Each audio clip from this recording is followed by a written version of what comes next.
నేడు కూడా అండి చాలామంది ఇలాగే ఉంటారండి. పలానా వ్యక్తి ఫేమస్ అయ్యాడంటే, పలానా వ్యక్తికి మంచి పేరుందంటే అతని పక్కన ఉండడానికి పాకులాడుతూ ఉంటారు ప్రజలు. మాకు కూడా పేరు వస్తుంది, మాకు కూడా దక్కుతాయి, మాకు కూడా ఆయన ఇస్తాడు, మాకు కూడా అలాంటి హోదా కలుగుతుంది. అవునా కదా?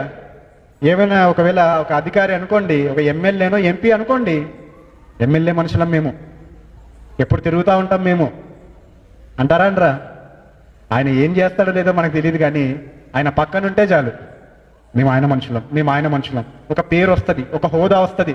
ఎవరు మమ్మల్ని ఎదిరించడానికి ధైర్యం చేయరు, ఎవరు మమ్మల్ని ప్రశ్నించడానికి ధైర్యం చేయరు. ఏమైనా కావాలంటే అతనితో ఉన్నామంటే ఎవరైనా ఇస్తారు. మేము ఎమ్మెల్యే మనుషులము, మాకు ఇది కావాలి, ఇది ఇస్తే మీ పని చేస్తాం.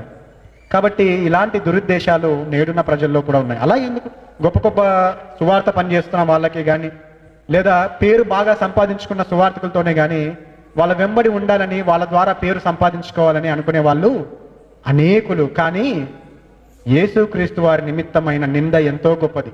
అలాంటి వారు ధన్యులు. ఇలా పేరు సంపాదించుకునే వాళ్ళు కాదు, తన్ను తాను హెచ్చించుకునేవాడు తగ్గించబడినా కదా. ఏది జరిగినా కానీ దేవుని మహిమ కోసమే జరగాలి.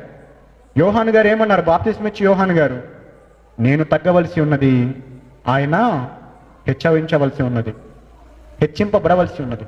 కాబట్టి నేను నా పేరు కోసం కాదు, ఇక్కడ ఏది చేసినా ఏది మాట్లాడినా నా తండ్రి, నా దేవుని యొక్క మహిమ కొరకే నేను చెయ్యాలి అనే ఆలోచన మనం కలిగి ఉండాలి. ఈ మాటల ద్వారా మనం ఆ విషయాల్ని తెలుసుకుంటున్నాం.